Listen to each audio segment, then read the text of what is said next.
Bit of a special wine and wisdom for us today, guys. We're here with a couple of recruits that have just come out of the Wiseberry training course that everyone has to do before they can get a job in our wonderful network.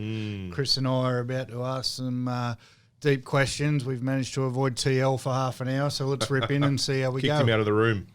Good afternoon, guys. How are we? Hi, good. Yourself? Good. Yeah, So we've got excellent. We've got Lockie, right, and Georgia. Yes. And the big Mr. C, Cameron's sitting next to me as well. I'm just here for my looks, mate. Yeah, you're in trouble, champion.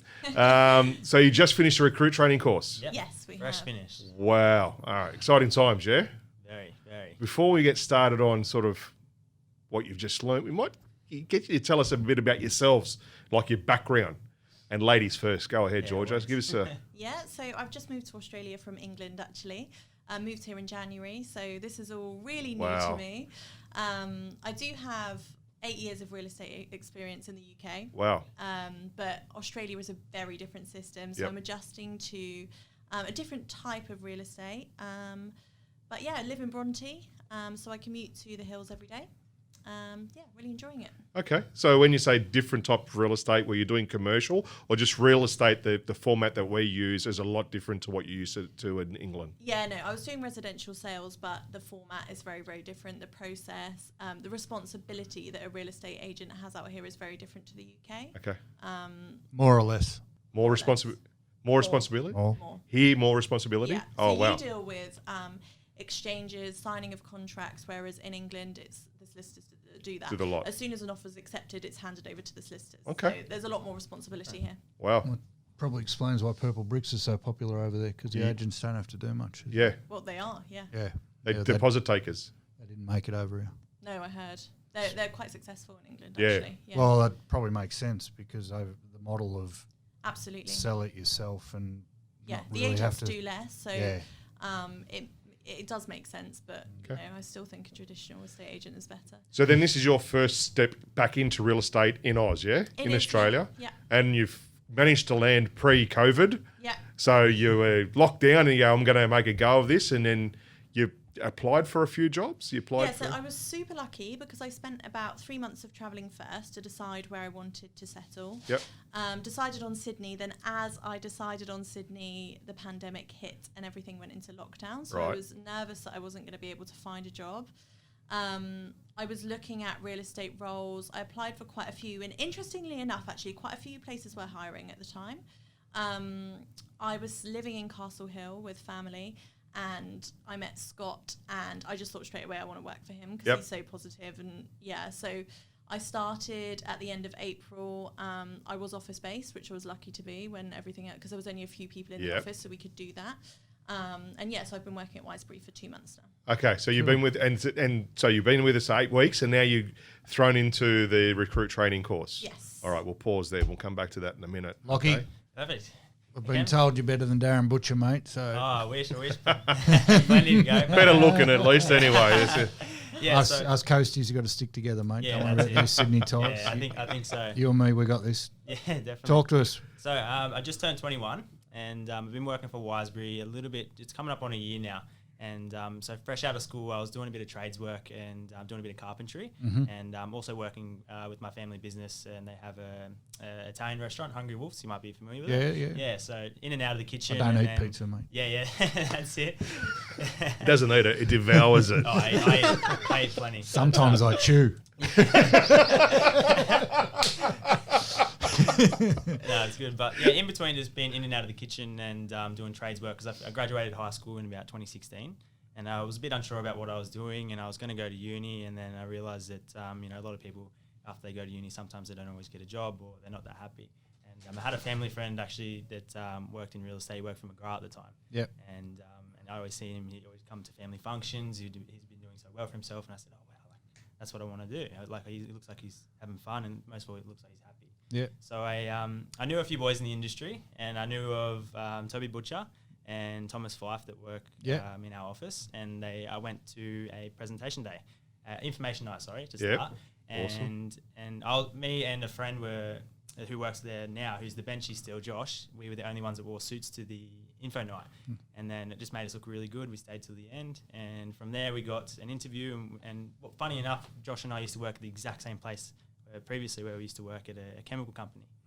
And that's why it's good now we work together in Wiseberry. Oh, So, awesome. Yeah, cool. So you're working for the gold standard up there. Yeah, under Kurt Bratby and Kim Burke. And, That's good stuff. So that's good. It's not a bad start in real estate. Yeah, mate. two good leaders there, mate, which is good. That's good. Yeah, and also with Scott too, Georgia. So Scott's a good egg as well. He's a mate, Mr. Positivity, and He's a great. tough egg, but I've never met Tough, somebody so positive in my life. Great, you're under great people, guys, which is fantastic, and it's good that you've come into the Wiseberry franchise. So I'll shoot back to you, Georgia. What did you get out of this? What do you feel you got out of this last 3 days?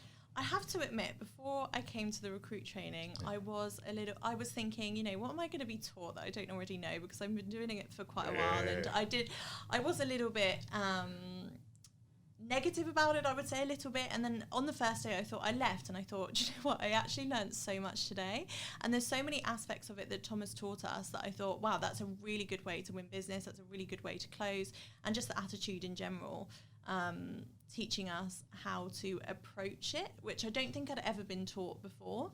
I found it really interesting. Do you have anyone in your ear telling you to worry about Thomas? Or I've heard he was scary. And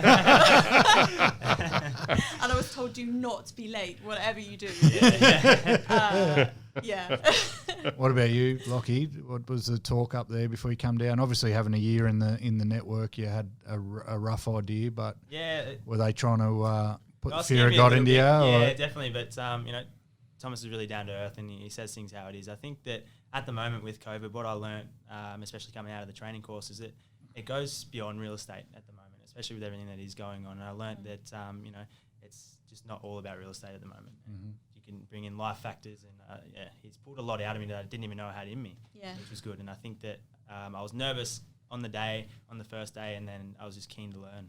How was the room when you got there? Obviously, Chris and I have both sent many a new recruit down to the course, and from my end, I always try not to scare people and just let them find out. Yeah. Because you can sometimes ruin people before you get in there. Yeah. So standing at the front, or you would have walked into the room and been sitting there waiting for the big man to come in. Yeah. Well, what was the mood in the room? How was it? Good, tense, I think. It was okay. Yeah, it was all right. Yeah. I mean, I think it was laid out differently than it normally would be, because obviously it was the social distancing and everything else. But no, it's a pretty good vibe in the room, I would say. So to give you an idea, that room next door here is the room that would have usually been held at. Okay. So is it smaller then? It's probably half the size of where you were. So to have that volume of people, he needed to spread that space out, and that's what it was. It's a little bit disjointed, but still a lot of room for everyone to hide and do a little bit of role plays. Yeah. Which was good. How long did it take for you to realise you weren't at a normal training session? Half an hour. It was different. It was no training that I've had. You would have experienced Thomas before though, right? Yeah. Up at Heritage and so forth in training. So you would have had a fairly good idea on what he was like and sort of training and so forth. And you've been there for a year almost. Yeah, just about a year now. Did you get any training prior to this few days with the team at Barossa Hills, or you did some training with the team? Yeah. So Scott does training most mornings. So we have maybe an hour of training every day. Good. So I guess in that training, I learned, with Scott, I learned the basics of what they do, the processes, everything else. But with Thomas, it was quite a different way of training and type of training, because it was more so about the dynamics of it. And as Lockie said, bringing in more factors than just real estate and the processes. So, the dynamics. Let's dig into that a little bit deeper. So, obviously, Can you speak English, mate? I try to. Let's dig a little bit deeper into that process. There you go. You like that one, mate? Buddy. We're back. You said it was 8 years? 8 years back home in England of real estate experience. Yeah. What is it that you've got out of this? What dynamic do you feel now is so much different than you had previously? So when I started in real estate, in England, there isn't any specific licenses, certificates, or anything like that you have to do. Wow. It's a very different profession in England, and I feel like in Australia, real estate agents are a lot more respected, for sure. I guess because you have to have the relevant qualifications and everything else, it is just a more respected profession in general. But in England, when I started, I'd never done it before, and you're literally thrown into the deep end. So you start showing properties straight away. You start doing listing presentations within about 6 months. So you have the basic training, but nothing in depth like I had over the past 3 days. Okay. That's probably the go in majority of the offices in Australia, though, that they don't have a qualification process to get a job within an office. No. Most of them have that certificate they do at the requirement of the Department of Fair Trading, which is your licensing. But apart from that, most offices go, here's a desk and a phone, go for your life. Yeah. So Wiseberry obviously is going to help you set up the process that you've gone through in the last 3 days. Yeah. And you've got to pass, obviously, now a practical exam and then a theoretical exam. Yeah. How are you feeling towards that? Lockie, are you confident? Because you've seen a lot of it with obviously working with Kurt and Kim. And Good. I was a little bit nervous, but, those 3 days really helped. And, going through just the content and everything with the team and just doing the role plays helped a lot. And, I think at Heritage we trained quite a bit. So I'm pretty confident. Just going to spend all the time I can up until the day of the date and we'll go from there. The majority of people from day 1 to day 3 have quite a transformation. I know, and Thomas will tell you, day 1 he didn't like me at all. He still doesn't. He still doesn't like me. He still doesn't like me at all. And by day 3, he was 50-50 on whether I could do it or not. But in yourselves, what have you found? Has there been a change over the 3 days? I mean, I had a guy in the course, and at the end of day 1, he was a little bit still nervous. The end of day 2, he was pumped. And what have you found out about yourselves over the last 3 days that you didn't know was in there previous? I actually felt so pumped after the first day. Yeah. I got home and told my housemates, I was like, I had a really great day and I never enjoy training. I actually really enjoyed it. But what I've learned about Where did that come from? I guess because it wasn't restricted to talking about processes. It was more so learning about things that we hadn't learned before, personality types and interesting things. Yeah. Definitely. What about you, brother? Probably just being able to read people a lot more and especially confidence as well, performing in front of the room and Thomas jumping me up as well, just to, bring up my skills, I think I've learned a lot. And, I stayed down the road as well. So I had the whole hotel to myself for 2 nights. Nice. So I was just practicing in the mirror and FaceTiming, the leaders back home. And no invite, mate. Yeah. What are we doing? Yeah. So open bar, Darren's bill. Yeah, did Butch pay? Yeah. Damn it, next time. Could have I think on. as well, because what we learned was stuff that you can implement into day-to-day life as well as just real estate. Yeah, that's why it was interesting as well. So the reading people and all of that. Yeah. So everything is sales, right? Yeah. And just being able to bounce off people with different levels. Like we had Adrian in there who's been in real estate for a long time, and a few of the managers as well, and new recruits. It's all type of levels, but all being able to understand each other on the same level. Mm-hmm. That's what I think I got out of it the most. Yeah, brilliant. Questions, Chris? Oh, I've got lots of questions. Go for it, mate. So do you feel that at the end of this 3 days, you've said first day you were pumped and so forth. Do you think, coming to you more, Georgia, 8 years ago, if you had this training back then, do you think you would have probably blitzed your your competition? Shut up, we haven't been drinking yet, all right? I can't talk if I haven't had wine. Do you think you would have blitzed your competition if you had this training when you first started 8 years ago? I definitely think so, because I think over time, meeting different types of people, you kind of are able to gauge people and you are able to learn from that. So over time you do get better, but I would have been much better from the start if I had done this. Right. And also, even after 8 years, I don't think I necessarily, or I definitely didn't, know the different types of personalities or how to adapt to them. So obviously I would change my approach depending on who I'm dealing with, but there wasn't a specific way that I would read that. So you're world beaters, clearly.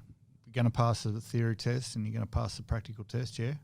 Confident? Paperwork scares me. I think it scares all salespeople, doesn't it? How confident are you now then that as soon as you leave and pass that test, you're going to be able to walk into someone's front door and list their house?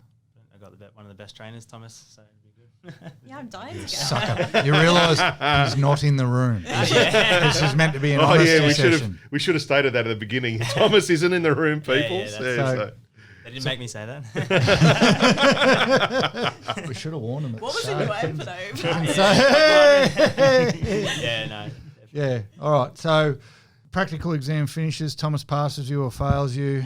You got to go back to the real world, back into your office. How has life changed for you, and what are you expecting when you get back there now, armed with the knowledge that you've gotten? Because I know Thomas's standards, we've all been subject to them, and he wants 8 listings in your first month. So when you get back there, what are we doing differently to when you came in? Because you both had time in the office before you got here. A lot of the guys haven't. They're fresh off the street. So what's changed? Probably just going back to the basics. And as Thomas said, the door knocking, the phone calls, they get the results. And at the end of the day, you do 50 calls and the results will follow.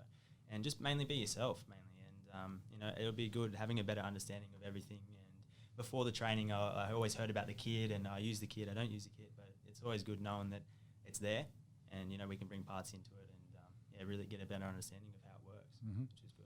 Yeah, I think focusing on numbers more for sure. So it is a numbers game. So the more prospecting you do, the more appointments you'll get inevitably, and then will come the sales. So focusing on numbers and the goals that you have and how you're going to achieve those goals by doing those numbers, and just a bit more structure to listing appointments. I think following the scripts and making sure that everything's covered to give me the best ability to win that listing.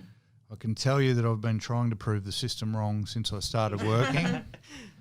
I have been trying to prove the system wrong, and I haven't been able to yet. Yeah. So, as far as an advice and a word of warning, there will be people in your offices who will. You're going to come out there all fired up, and you're going to have all the knowledge, and you now know everything you need to know to go and list and sell as many properties as you want. Yeah. There's going to be people in the office who tell you different, and that's just the way of life. Because they're trying to bring you to their level or trying to sway you to their way of thinking. It's on you guys now and your attitude and your mindset to block out the noise and just do what you've been trained to do until you can prove it wrong.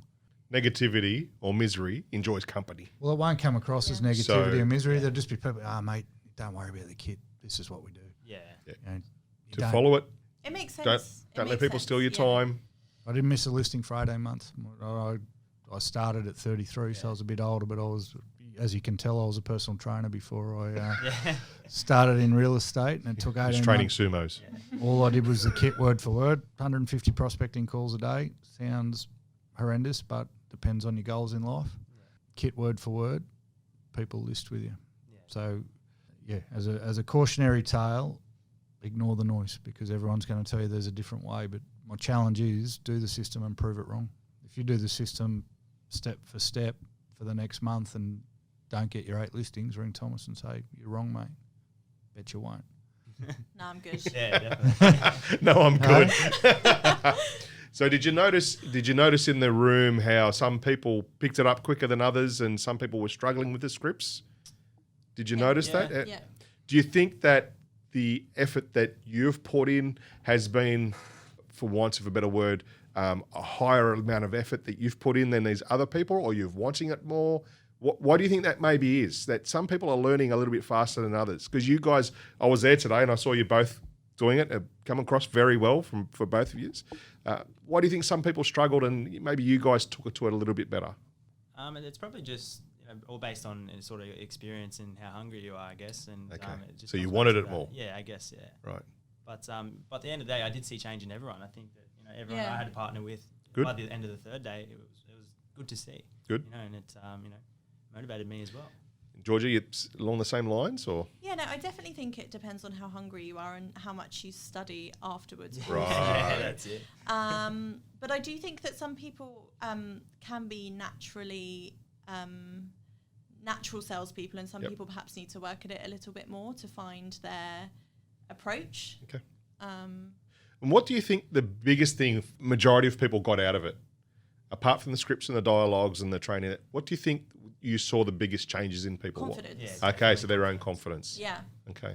There was one guy, wasn't there, in our training course who on the first day he was super nervous and didn't like standing up doing role play, and by the end he was loving it. Yeah. And he was just radiating confidence. Just bouncing off Thomas and everyone else in the room. So it was really nice to see. Oh, wonderful. And it's good that now you guys can see that and so take that out into your own offices and so forth, and sort of change people when they need to, or step away from people when you need to. Yeah. Which is fantastic. Okay. So leaving here, what do you guys plan to do? I think sort of Cam touched on it before. What are you leaving? So you got from now until when you sit in the test? Wednesday. No, that's the practical. No, you've got to get through the theory first. Monday's theory. So between now and Monday, what's the plan? Study and train. Okay. So what's study look like? Probably just role playing with myself, going through everything we've touched on, and just doing a lot of playing in the mirror, I'd say. Okay. There's a lot of content to digest of for course. sure, because Thomas ran through which parts of the book we would be tested on and the questions we would be asked, which is helpful, so we know what to study. Yeah. But it is a lot to digest, so read and read and read, I guess. Okay. Cam, when you obviously did the course and you failed the first 10 times? No. So what was your study? Done in 12 minutes. What was your study? Because I did my course 10, 11 years ago. Okay. Yeah. Right. So you did yours 3 or 4 years ago. I think it was. So what was your study? You left here before your theory exam. What was your study? What did you do, mate? the way I learn is to commit stuff to memory. I've just got to repeat it 1,000 times. Repetition. So I will read the same line, exactly the same. Thomas told us what we're going to be tested on. So that the test is, can you study and can you retain information? So it was 3 days of just over and over and over again, word for word. And I'm lucky to have a brain where sometimes some of it sticks. And as long as I held on to it till the Monday and it all came out on a bit of paper, you guys get to do it online now. I had to write it on a bit of paper, but. Yeah. I think that online become, because we had one guy do the test where Thomas couldn't really just invariably read the guy's writing. So I think I need to convert it to online. And then I think the practical, I was lucky. We had 4 or 5 in the course from Coastal, or trying to go to Coastal at the time. So we all got together for once or twice. I can't remember whether it was once or twice, and did the role plays together. We formed a bit of a bond over that. And, come game day, it was on for young and old. Yep. Some even though, pride and preparation prevents a piss poor performance. That's right. But that room in there with TL will do funny things to you. It does. It's going to be scary, right? Yeah. No, look, guys, you can't have that mindset. You can't. You're about to embark on a career where if fear is something that stops you, you're stuffed before you start. Yeah. All right. Where he and Thomas is there to make sure that as soon as you leave the room, you can go out and list and sell properties. Okay, that isn't something to be scared of. The only reason you'll go in there scared is if you haven't put the work in before, because then the right words won't come out of your mouth. All right.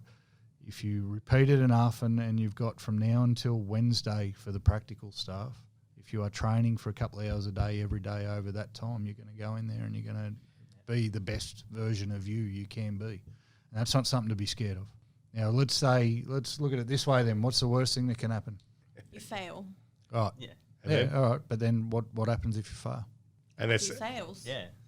And then Different career path. and then Less money. Will you still be breathing? Yes. Yeah. Will you still have 2 arms and 2 legs? Yeah. Yes. So where does the fear come from? All right, and just keep that's what's the acronym that you give? False evidence. Fantasized events appearing real. You need to listen to more podcasts. So the one I thought was false evidence appearing real. But You're anyway. scared of something that hasn't happened yet. It's a bit silly. And then if the worst thing that can happen is you're still alive and you've still got 2 arms and 2 legs. And look, it happens, guys, and I can tell you now that it's not the be and all and end all. You may get straight stage fright. And true story. I'm not going to get to stage fright. Yeah, all right. Keep it clean. True story. Back then, Thomas had a couple other trainers. I was doing my practical exam, and he said to give me whatever speech it was, and I had an absolute mental blank. Absolute mental blank. Couldn't remember my own name, I don't think. And he just said, "Take it easy, think." And he gave me one word, and off I went. And I knew the script. And I knew the script because of the study I had to put in. But that was my own fear that created that mental blank. What I'm getting at, guys, if you do the study and you do the role plays and you pick someone, you've got a housemate, I'm sure you've got Kurt and Kim, and you've got an office full of people that give you their time, as well as yourself, Georgia. You'll have, as long as you do that study, you'll be fine. Yeah. And Thomas told you today. He told you today. Not only that, but he told you what he wanted.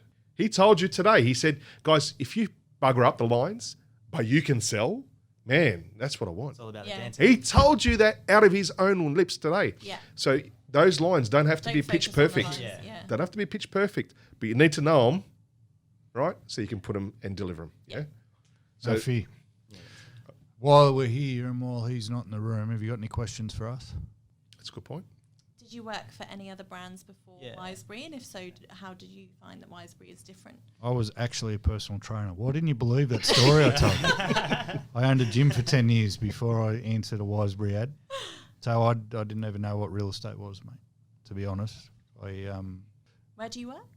I own the Carryong office and the Barrow office. Okay. So I started working for the Gosford office, followed the process because that's all I knew. Yeah. I guess I was lucky in a sense. I guess if I'd been doing real estate for 8 years, it'd be hard to go, I know it all already, and just fall back into old bad habits. But I didn't have any bad habits because I'd never done real estate before, and he gave me this book and said, if you do this in the book, you'll be able to feed your family and buy a house and buy a car. So I went out and did what was in the book, and now I own 2 offices. So even though I hadn't worked for any other brands, obviously had worked around them and competed with them, and I never would have gone anywhere else, mate. We're here to be better people. Yeah. And you would have picked that up over the 3 days. The philosophy at Wiseberry and the philosophy for life needs to be just be a better person, and that isn't held by other real estate franchises, if any. That's so nice to hear in real estate, because you see so many agencies that don't practice that in like their day-to-day activities. So to actually have integrity and put people first is quite important. The way I put it is you got to be able to sleep at night. Yeah. And people forget. I've got 3 kids and I've got a family, and we've got goals we want to achieve. And then when it came time, that I wanted to do my own thing, I didn't even look for other agencies. I didn't see what anyone else could offer, because you just want to be around good people, and being around good people in turn makes you a better person, and the better person you are, the more houses you'll sell. So that's my experience. I don't know about Chris O. Yeah, no, you're spot on, mate. Spot on. The unfortunate thing is real estate, money. Did you work for any others, though? Oh, I'm going back there. No, I come out of the building industry. Sorry, man. Yeah, I was going the same part. I was in the building industry for 22 years, cement rendering, and I was always very good at negotiating. Mates used to take me away to buy cars with them, and I became a sales manager of a cement rendering business and grew that business with the guys that I was working for at the time. And they closed the business down, and at that time I was selling my own home. And I said, you know what, I reckon I could do real estate, because when I did buy my first home, I was dealing with all these rat bags that weren't very good at their job. Yeah. And I said, you know what, it's time to step outside my comfort zone. Made one phone call, got an interview, and I still work for the same guy today. That was 11 years ago, almost to the day, actually. So, and I've only ever worked, when I say I've worked for another franchise, when I started working, we were Rain and Horn, but we were under Thomas's Synergy First office, which was, we were trained. The training that you've just gone through, I had to go through to get my job as well. Okay. So I had to do Opportunity Day. I had to come up here for an interview, actually, when I sat with one of Thomas's past trainers. I wasn't fortunate enough to be trained by Thomas in that 3-day course. I was trained by 3 of his different trainers that he had back then, but I still had to pass the course, the practical and the theory, and started the real estate career with Rain and Horn, which within 2 years we flipped to the Wiseberry brand. So started in 2009. In 2011, at the beginning of 2011, we flipped to the Wiseberry brand, and I've been in the same office ever since then. So it says a lot, doesn't it? Because I think quite a lot of people that work, or definitely who I've met so far, have worked for Wiseberry for a long time. And that's nice, because there can be quite a lot of staff turnover in real estate, but it seems that everybody's happy here. You will. I don't know if you find another network where you guys can pick up the phone at any time and ring me, Chris, any of the owners, any of the other leaders, any of the other managers, any of the other salespeople, and they're on the end of the phone to help you. And that's not pissing in the wind. That actually happens. When I wasn't happy with my training at one point, mate, in my office, and I thought, who's the best in the network to ring? I rang Darren Butcher.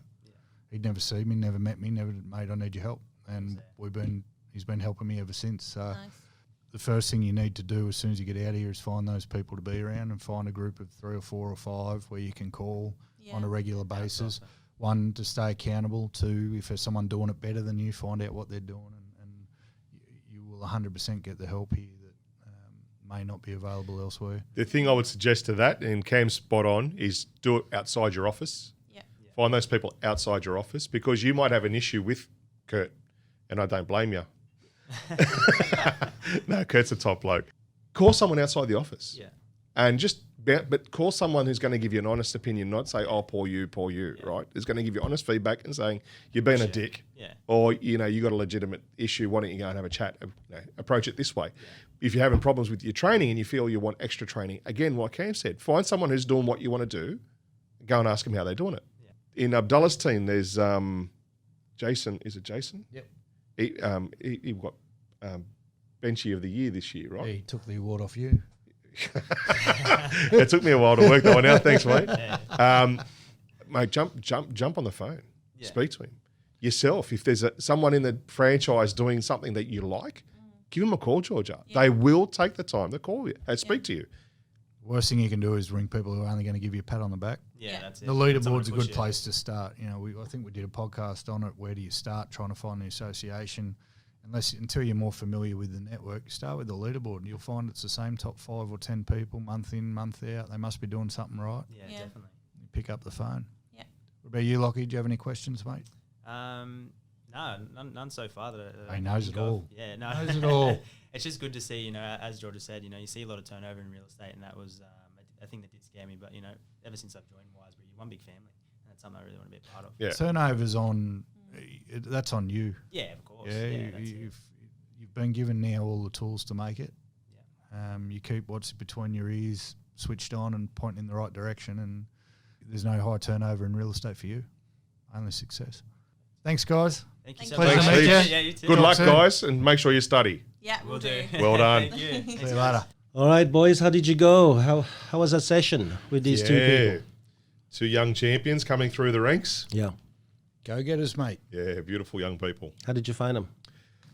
Yeah, excellent. Great attitudes. Absolutely fantastic attitudes. And so passionate. You can see their passion. They're chomping at the bit to get into it. A little bit scared about the unknown, obviously, about passing their exam and studying and so forth. But That's why we Yeah. did the session now, because while they're scared, at least they're going to say nice things about me. I think I got the impression they played it off a break, mate. They normally when people come out of 3 days, they're worn out. And they're a bit foggy in the brain because of all the information that they've had to yeah, good point. mate. absorb. But these guys were clear and fired up, and they obviously handled it well, mate. You didn't have a go, clearly. Yeah, obviously. I've mellowed. All right, what wine are we having today? All right. This was one we were going to do last week. The thing I love about wine, one of the things I love about wine is that even though we're not allowed to go to Queensland at the moment for whatever stupid reason, and we're not allowed to fly out of the country, but people still can fly into the country for whatever stupid reason. Whenever you talked a couple of weeks ago, Thomas, about an agent who needed to find her passion, and her passion was travel, and she needed to find that travel with her clients and with her vendors, and live vicariously through them in some sense. And I think we can do the same with wine to an extent. And there's a beautiful wall at Dan Murphy's. It starts with local heroes and goes all the way to other world wines, and you've got Spain and Portugal and the Americas and France in between, and you can go on a little journey. So I'm not much of a traveller, but I've gone to France for this week's wine. Very Never good. been to France. Every time I think of it or think of the wine, I'm an avid watcher of the Tour de France when it's on. I know what it is, man. I mean, bike riding's got to be one of the most boring sports on the planet to watch and to do. But watching those guys and what they achieve, but you see the landscapes they ride through, all the wineries, and we've actually tasted this one before, Thomas, but I don't remember a thing about it because we'd already had a couple of bottles before we got there. So this is the DA Chardonnay from France. It's a reserve wine from, I'm not going to be able to pronounce any of it, but the Limoux region in the south of France. It's at the bottom of the Pyrenean foothills. The whole area are obviously famous for their wine, and where a lot of people started their wine adventures. So, Thomas, you know a lot more about France. Obviously, it's your native tongue and the area. What can you tell us about the French wine region? In general that I Bullshit, don't mate. already Don't know? try and put it on Don't me. pass it up. You were supposed to do the research, I did the research. on your I can't wine, bro. pronounce the words. So don't put it on me. That was very good selling. That's almost a bit of a spin. That was It's good, like, wasn't it? hey, rather than telling everyone I Juice did wine, not do my job I and did. research my No, wine, look, I've got- let's spin it. Oh, yeah, you, Thomas, you actually, with your blue eye and blonde hair. As a Please member of the tell One us a little Nation bit Party. about the no, South of mate, France. I'm going to the Domaine Astruc. See, I'm not going to be able to pronounce any of it. I've got the research. I've got 8 pages here. Just but tell it's us, in what French. are they great at in that region? Famous for just about everything. They've got Chardonnays, Pinots, Shirazes, Grenache, Sauv Blancs, Cab Sauves, Pinot Noirs. They do just about everything in that region. These vines, they're saying, are about 20 years of age, but No, it's not possible. got to be longer than that. That's what, as I was reading it, I thought, nah, can't be done. took me a while to venture from the Hunter Valley wines, and then Right. you introduced me to California Chardonnays, which were quite good, and then let's try France and see where we end up. Okay, let's try that. What year was it? This is 2018, and it's a reserve from Malras. Mer. Yeah, that's right. Maires. Can we just open it and drink some? Yeah, that'd be good, mate. Where would you put them? What kind of offices would you put them in? Wow, that's a good question, man. Mine. I'm not sure, man. Putting them on yours, you probably destroy them. Oh, that's so predictable. I think where they are good positions. The offices they're working in are. Yeah. I think they're probably suited. Both were very well suited to the offices they're in. Cheers, boys. Cheers. Let's try this. Shit, he's done well, mate. It's going to be very hard. That is real. Very hard to beat him this That way. is really good. I reckon it's going to be very, very I hard. had 2 weeks to think about it. Oh, yeah, no, you let us down last week. We were in the trenches waiting for you, and you never turned up. I had the golden rule, mate. I Yeah. put the business first. You're the kind of guy you don't want to have in the trench. Okay. You don't turn up. go with Or him. maybe you turn up on the Turk side. You want to go with him? He's like, oh, can't we be friends? Friends. I missed something there. You're picking on me and I missed it. I said, do you want you in the trenches? You'd just be trying to make friends with everybody. Oh, fuck off. Unbelievable. Anyway, so Let's go back to these two recruits here now. This is something that I always dread. For 3 days, I take people who have never done the course. Some people have never done real estate. 3 days, most of them say even the way they think about things have changed. And my greatest fear and pain is when they go back to their office. Not only they go back to their old self, but then they or sometimes get destroyed by the office. And one of the most important lines that I heard lately was that people become the environment they work in.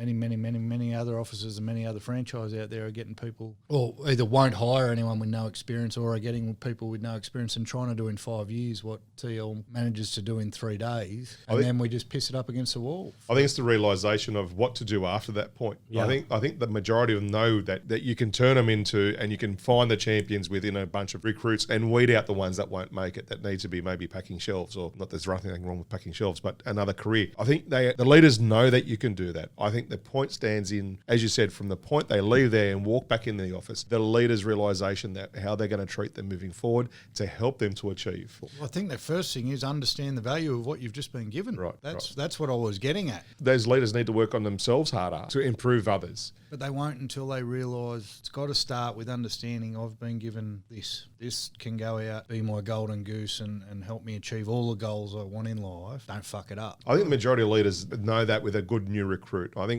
TL's not backwards in coming forwards with that and saying, Yeah, but listen, there's knowing it and understanding it, because I'm sure if you understood it fully, you wouldn't act the way you do sometimes. So let's say the leaders don't know that, and we're going to send a good recruit into a mediocre office. What is a process, or what is something we can help them with?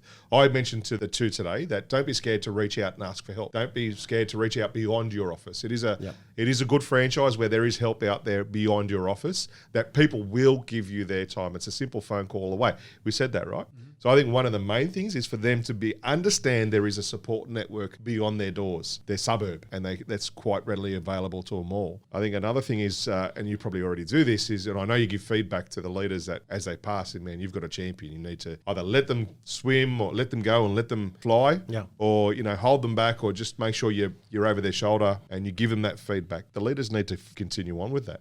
So you've just heard me tell the guys that they're getting a book off Thomas. It's got everything they need to know in it. All they need to do now for the rest of their career is read the book. Sometimes we forget is the leaders have got a book that's very similar. It tells them exactly what to do with a new recruit. It has the first 90 days of someone's career in that book. It isn't actually rocket science. And I think for myself, maybe if I spent more time, I spent a lot of time trying to prove the first book wrong in sales and couldn't do it.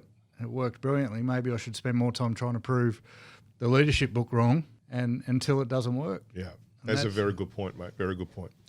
Whatever seminar it was from, whether it was No, there's one. The main one is the foundation manual, which tells you step by step. There's 1 and 2. How to lead an office, how to build an office. Yes, there's many other manuals that go into different facets, and as TL's knowledge has grown, so has ours, because he imparts all that on us. Yeah. But there is a book that step by step tells you what to do with your business and what to do with this staff member, that staff member, whatever. After all, I've had many people who worked around me who had 8 listings the first month after my training as they worked around me. Straight off the bat. The first month, wouldn't you want to know that way of leadership? But if you know that way of leadership, that's one thing. Wouldn't you want to do that way of leadership? Because to do that way of leadership, that's a different level. A lot of people know leadership, and this is why in the last few days, it's come to light to me that most leaders have got 3 levels of leadership. And I'm finishing the Vas-y the leader, and that's why I thought about this. For me, leadership, you have to climb a mountain.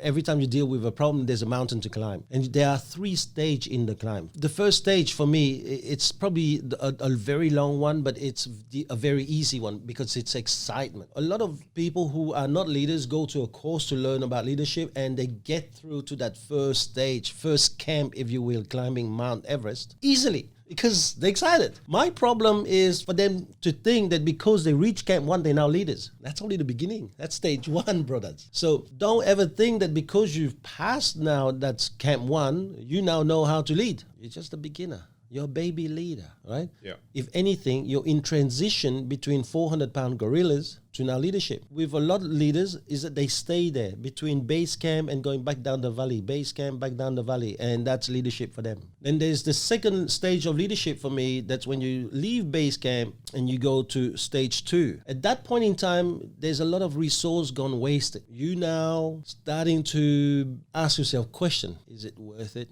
I mean, how far still to go? You now have questions inside your own team. People who are saying, is it worth the climb? There has to be an easier way.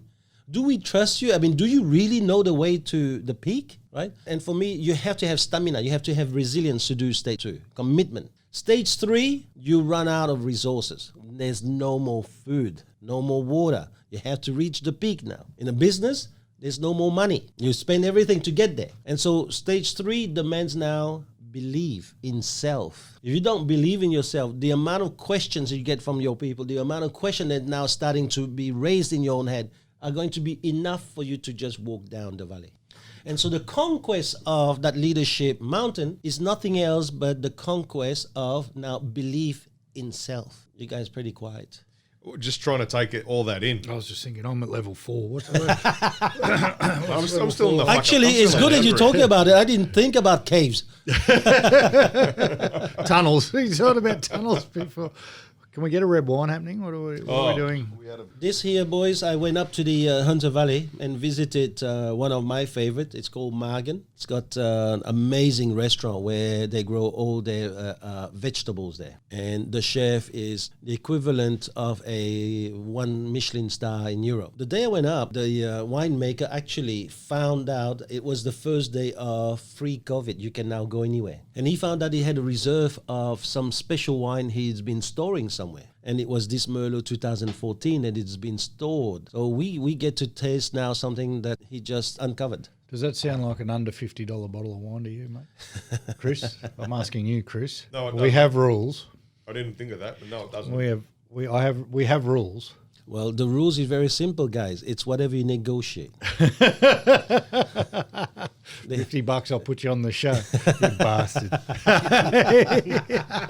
Actually, That's exactly what he's what a spin, but it's a good spin. I'll take that spin.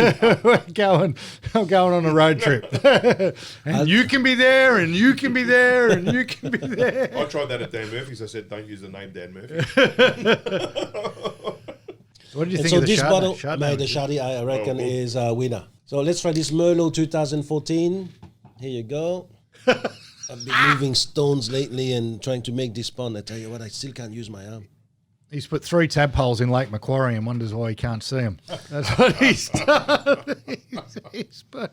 Is the pond up and running? Yeah, the pond I was is trying going, to say, man. The pond is apparently you working. can only have, what's the floor to space ratio on koi fish you're supposed to have? Apparently about 10,000 litres per fish. How many koi were in that swamp No, swimming not pool? a chance. How many? That can't be true, man. Sorry, I'll tell you. Some of the koi ponds I've seen in Japan, Yeah. they'd have 20,000 fish in that many bloody. I told him about Litres. the one in Barrera, the Give it a swamp. shot. Last week we spoke, and it was like a bit of an aha moment for me when I was discussing the new recruit, and they didn't do their numbers and so forth. Yes. And it was simple answer you gave, and you said, "What if that was your child? What would you do?" And we often don't bring it back to the simplicity of that. Yeah. And I think we all have an intrinsic ability to see what our children do or don't need. I think majority of us do. I think you'd have to be an idiot not to. And then to put that view into the staff, for me, was quite an aha moment. And I looked at that and I've gone, well, that just makes complete sense. So little bits and pieces I think we need to look at. We need to trust our instinct a lot more, I think, when it comes to it. That view, what if it was your child that you're speaking to? How would you then approach that is a very, I think, Get off the wise iPad.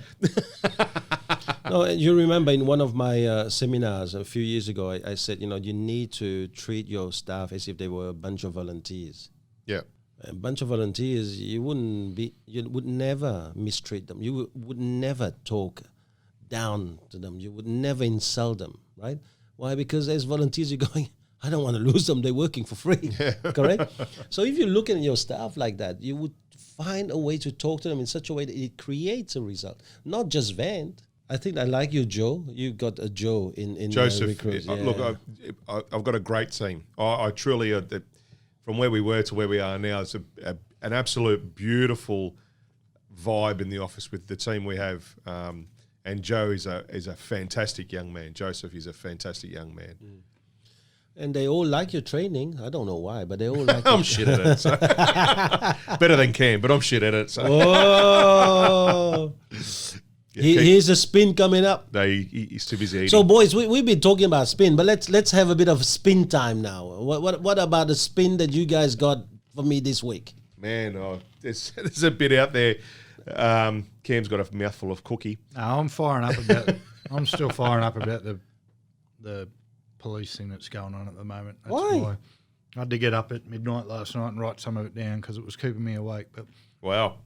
because we've somehow turned someone getting murdered in America into over here, all cops are bad or cops can't do anything wrong. And the vitriol and the angst on both sides it's actually doing my head in.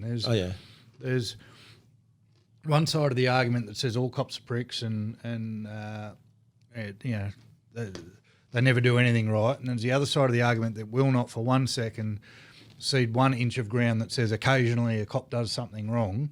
And they're that violent in their Polar opposites.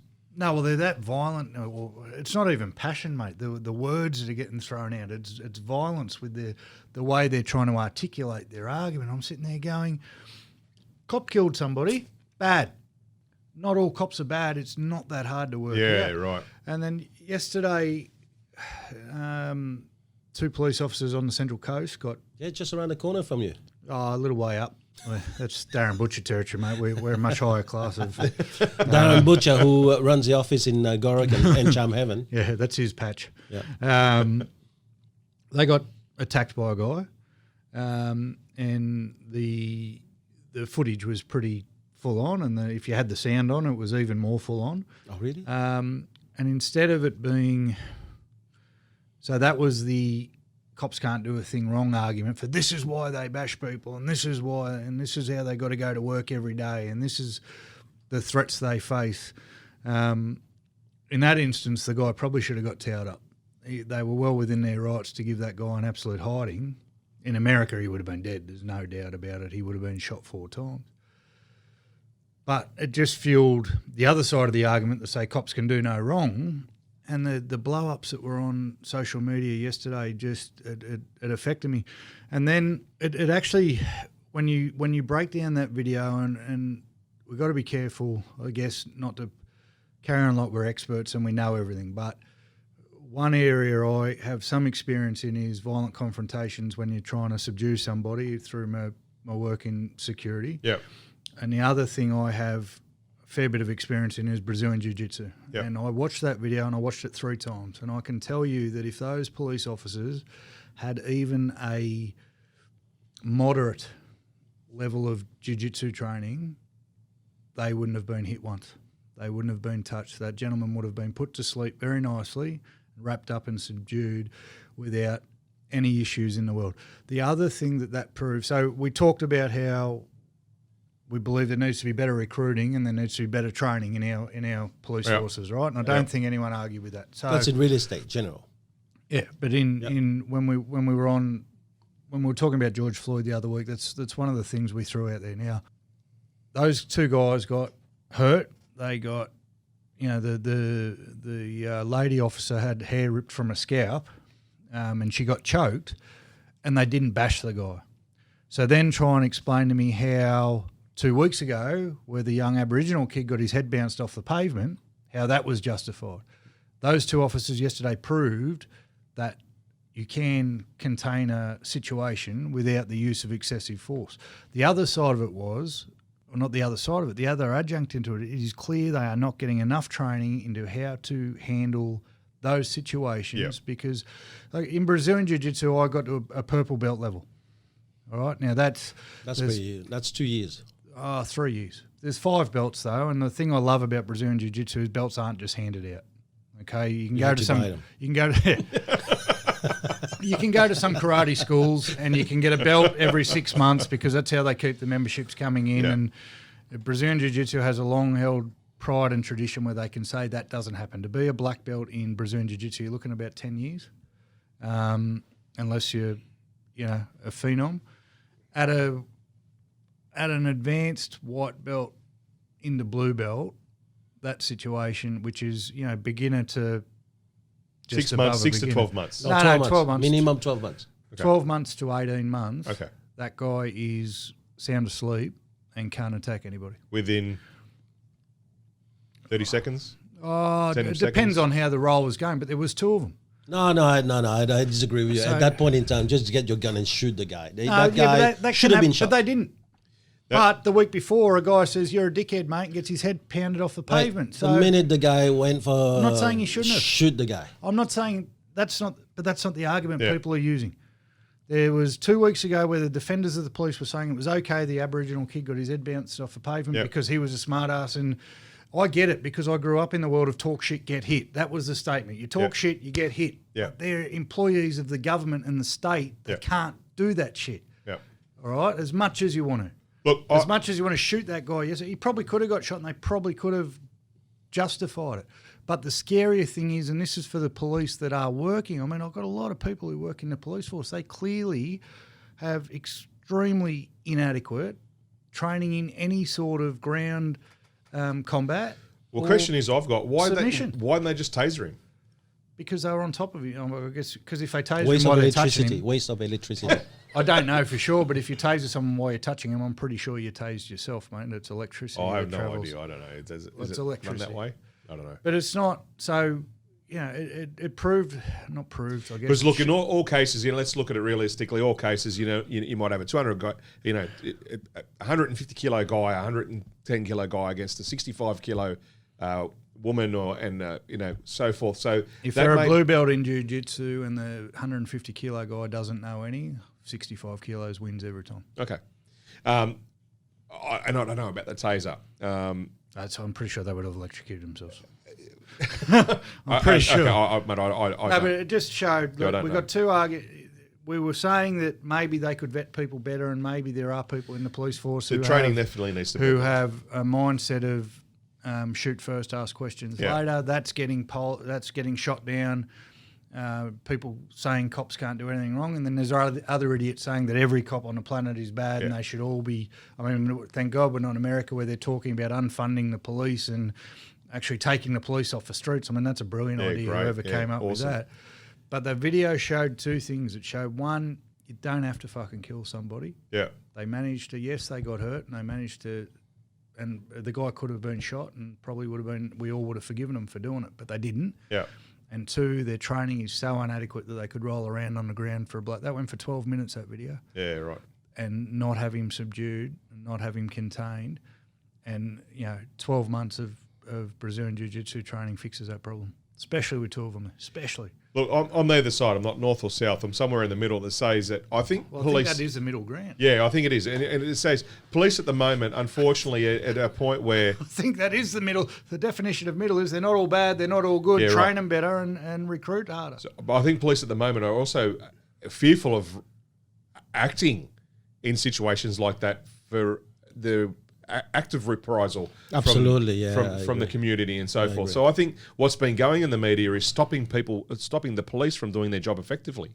And if you're a smart ass, like you said, what was it? Talk shit, Get hit. I mean, be respectful. And that young guy didn't deserve his head pounced off the pavement. But by the same token, the copper has a position of authority. Respect that position. Yeah, but he should have. He should have found a place where there was a pillow or a bit of soil before doing something like this. The other thing that comes with proper training in martial arts, I guarantee I'll guarantee you that if the young copper who that's still violence. No, that's still violence. No, if he knew what he was doing, he wouldn't have touched the guy because he knows at any minute I can put this guy to sleep. I get it. And that gives you the confidence where you don't have to do that. I get that, but you're now talking about a force that hasn't got all of that. All right, so we can't just. All right, we can send them all to jiu-jitsu, but it's going to take a while for them to come out with even a blue belt. So 18 months to bad guys are okay. Right now, that lady, she was a nice lady, and the gentleman, he was a nice gentleman. They got attacked probably by a guy, he was on drugs. To do something like this, come on, any kind of logical person without any spin would have to know he was on drugs, right? Yeah. So, okay, well, shoot him in the leg, stop him. I don't know, do something. I mean, you don't have to shoot him in the head. But you the way we used to have to deal with people on drugs and steroids, because they were the two problems. If someone was in a roid rage, the only way you could stop them is to cut off the blood supply to their brain. Okay, so shoot them in the head. No, choke them. Learn and choke. Bloody Vietnamese, I don't know. mate. I'm just trying to explain what he's trying to say. Teach them 3 chokes. There's a rear naked choke where they choke them from behind. There's a guillotine choke where they're leaning down in front of him. And then the position they were in, it would have been an arm triangle where their arms up beside their head. You squeeze around the neck, they go to sleep. It's the only way you can stop the drug addled. And it's the only way you can stop the steroid road rage. Train the fucking police force. Less people will get hurt, and then stop recruiting. Or 20 grams of lead. We're trying not to be America. So I've asked a policeman many years ago. There was a situation on Bondi Beach many, many, many years ago. And there was a French tourist that was in with a knife. With a knife. And they shot him dead. Yeah. And there was 6 or 7 policemen around him. And a friend of mine who was a copper at the time, and I said to him, why didn't they shoot him in the leg? They weren't that far away. Why did they shoot him in the leg? He goes, do you know how long it takes for him to cover 2 or 3 meters with a knife to get to the policeman? Do you know how hard it is to shoot that leg? He goes, it's not as easy as everyone thinks. He goes, so is it shoot him in the leg to hope to take him down and stop him from stabbing a policeman? Or is it shoot him to stop him from stabbing a policeman? Yeah. Which choice do you take? I like it. And I was like, yeah, well, I'd be shooting him to stop him from stabbing a policeman. And they're taught to shoot centre mass, shoot to stop, not shoot to kill. But I've also been told that if you're ever running away from a policeman, run in a dead straight line because they only have to train with their gun once a year. So you run in a straight line, they're very unlikely to hit you. So here's Cameron. First, he's trying to teach. He's trying to teach the policeman how to defend himself with jiu-jitsu. Now he's telling every terrorist out there how to shoot, how to get the police. Run straight. And you know, pistols over a long distance are very inaccurate anyway. So if you're 15 metres, just run. I just think each side's using the event, and we're talking about spin, and we're talking about the sales, and one side's trying to spin that no policeman's bad, the other side's trying to spin that all policemen are bad. I think there's been 2 incidents in the last 2 weeks that have proven neither is true. Right. But no one can cede even the littlest bit of ground. There is not the one sinew in these guys' bodies to go, you know what, those coppers could have killed that bloke and they didn't. You know what, maybe that guy shouldn't have had his head bounced off. All right, boys, we're spending too much time on this, right? I think that guy should have been shot, period. I don't want to go there anymore. But there's one big thing that just came out from this week is the Labour Party and stacking. Branch stacking. What is it? Did you know? Can you share all the spin that is? Did you see it? I posted that thing. I said, let's have a look at all the spins that's coming up now, right? So what's the spin? Well, what's bloody stacking to begin with? I had to look that up to so start with. It's like Lego stacking. That's obviously the politicians rely on votes inside their own party to gain positions of power. So the stacking is illegally producing people to vote on someone's behalf, whether it be bribing people to vote, inventing people to vote, or threatening other people that if they don't vote, they can gain a position. And that's most of it is people who don't really give a rat's ass either way. Then they say, well, come and join my party. I'll pay your membership fees. So they're footing their membership fees of whatever they may be, bringing in 20, 30, 40, 50, 100 people in, paying those membership fees, and then having the right to say where these people's votes go because they don't care either way. And then to be elected to sit for parliament and so forth within a party is where they use those stacked votes in their favour. And this guy that got caught out, they're inventing, like they're using death certificates. They're inventing all kinds of unbelievable, very inventive, very. But so they come creative. out. It's so the spin in it. I'd never heard of stacking before, so I had to Neither do had my I. research on that. And then I'm like, what is to be gained? Obviously, there's positions of power inside the party. This bloke, Adam Samayar, or whatever his name is, Former taxi driver. he's been hung out to dry. But he'd managed to get a lot of years and a lot of work in before he got hung out to dry. So then you go, what's going on here? Yeah. And then 3 days later, federal Labor has to take over the Victorian Labor Party, and now the Victorian Labor Party has no voting rights until 2023. So you start looking, how did this bloke get away with it for so long, and what's the advantage of Anthony Albanese taking over the Victorian Labor Party? So what I found was this. Adam, whatever his last name is, I can't pronounce it, actually got appointed to the Victorian government by Daniel Andrews. He was first in the government in 2009 and got sacked for a driving offence. It didn't say what. He was then back in the parliament in 2015 and got sacked for bullying. And then in 2018, Daniel Andrews hired him to be the Minister for Local Government. So that's only 2 years ago. Now all of a sudden, all this has come out. Daniel Andrews knows nothing about it, and he makes a call to his mate Albo, who says, I need you to take over the party. So was old mate Adam getting too powerful? Were they scared of him? All of a sudden they've thrown him under a bus. And then what I have discovered in my research is that even inside parties there's left and right versions of it. Andrews and Albanese are to the very left of the Labor Party. And now by virtue of the federal government taking over the Labor government, Labor is now very, very swung to the left and giving that faction, the left is a faction, almost complete control of the party. Okay. So it started off as this guy's bad, this taxi driver, and how did he come up? And I think the spin is they've thrown this bloke under the bus so they can gain more control of the party. Ooh, I like that spin. I like that spin. And now they've got it. We're gonna have to, mate. We're gonna have to brand stack on Cameron Wilson. Bring me all the dead votes you like. No, Remember for Carry On coming up. And then they've gone from it started off with the serious stuff, and then today, the headlines were latest scandal to rock the Labor Party, and it was this bloke, Adam, who's been busted, showing the text messages that another bloke sent him, and all he was doing was calling everyone a dickhead. So there's no scandal, but they're now trying to throw as much shit on the fire as possible to make it. But to me, when you break it all down and you look behind the scenes, I think someone was getting a little bit too big for their boots. Leader at state level and leader at federal level got together and said, we need to stop this bloke. So they've thrown him under the bus. All of a sudden, after years of branch stacking and years of corruption, these cameras have turned up out of nowhere, caught the bloke. And now the federal Labor leader has complete control of the Victorian state parliament. So look, I'm not gonna talk too much about the stacking because every freaking news in Australia is talking about it. But I'm gonna ask you this: if we, the three of us, were talking about branch stacking something like 10 years ago, just before Kevin Rudd got dumped, really, would people have listened to us? So here's the real question. Why does it take so many years for the Australian public to really realize it? Is it that we are so much a consumer of spin that we don't realize what's true from what's a lie anymore?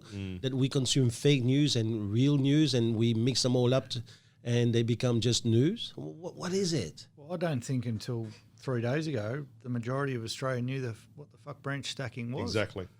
But they've made a big thing out of it. They've put it on a current affair. It's the next outrage. We're an outrage culture. No, that wasn't current affair. That was 60 minutes. Come on, whatever. let's give the credit to whoever's. We're an outrage culture at the moment. So what's the next thing we're going to be outraged about? Coronavirus is getting a bit dull.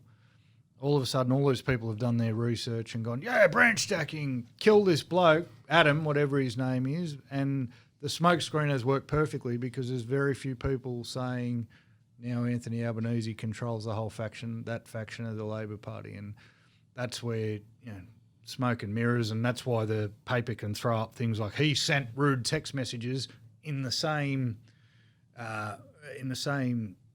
boat as electoral fraud. I mean, come on. Fuck me dead. Yeah. But don't read my text messages if that's the biggest scandal. Yeah. Bloody. But who set him up? Who set that Adam up? I reckon it's got to be. Well, Someone's we're trying to base fact. Someone's dobbed him in, give him an envelope over to pay for votes. But who's been recording and all this secret taping? Who's that?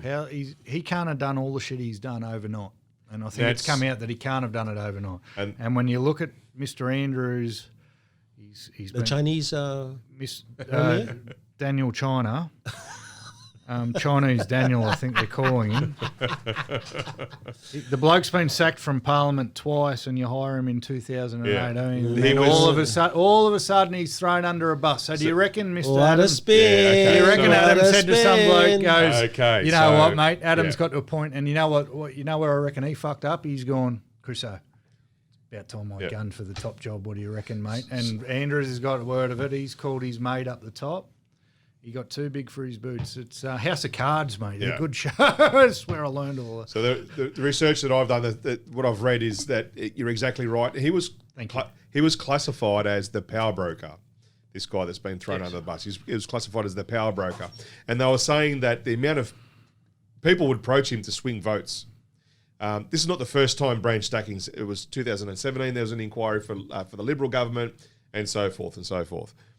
But Andrews has been in a shit for it before. It was called the red shirt something along those lines. saga or something where he was. What I was surprised is the very next day he was in front of everyone saying, "I've contacted the Governor General to eliminate. He's been sacked from the party." And so as soon as this guy was caught, I've gone, "No way that you did not know this was happening in your party. There is no way." Put it this way: no one in the Labor caucus who doesn't like Daniel Andrews is allowed to vote now until 2023.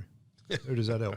That's what happened. The Federal's taken over, and all Labor. So what does Daniel Andrews do then? I mean, he can't be sitting there doing nothing. Well, he obviously thinks he's going to win the next election, so no one needs to vote. He doesn't want anyone in there that can throw him out. So what? All the Chinese are going to vote for him? But everyone's too busy. The spin is everyone's now busy Googling what branch stacking is instead of going, hang on a second. This bloke hired misdirection. And that's misdirection. A big part of spinning is misdirection, isn't it? Right. Right? It's the same thing in sales. If you can't really do something that they expect, you just divert their attention onto something else, something a bit smaller where you're a bit better.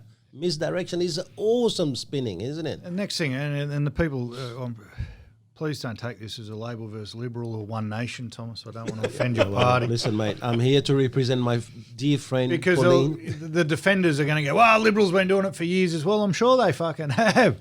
There's no dispute that politics is a dirty, dirty, dirty game, but these blokes have been caught. But now let's look at what the real story is, not the taxi driver who somehow took over the Victorian government and had to be stopped at all costs. Bullshit.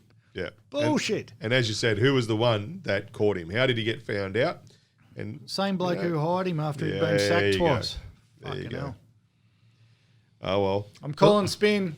Yeah, well, listen, it's not enough of a spin. I reckon Daniel Andrews said to Albanese, you stop talking about my Belt and Road Initiative with the Chinese. I will stop telling everyone that you, Albanese, started all the branch stacking from Cabramatta. Or Marrickville. Wow. We're throwing out. Oh, here we go. I don't know. I'm just trying to spin it. There's a long line. There's a big net. Man, this is in the middle of our second bottle, so I'm just spinning it, boys. No, we talked about joining the dots before. Unfortunately, in politics, it's not that hard to join the dots. They're all fucking... I did see Paul and Hanson go off her nana last night on Sky News because a Labor bloke accused her of being corrupt and mate. She gets this twitch and she looks like she's about to cry, but she was going off. Listen, leave my friend Pauline alone, okay? Oh, I think that I'm on her side, but this morning I heard Kevin 007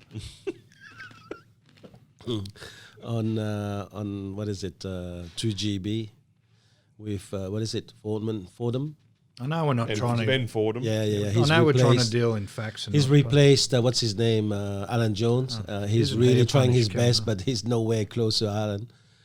But he's trying. And Yeah, so mate, it's his first go. He's not first go, mate. He's been in radio freaking the afternoon session, mate. They Alan put him Jones on. was 107. Well, mate, this dude is probably 97 now.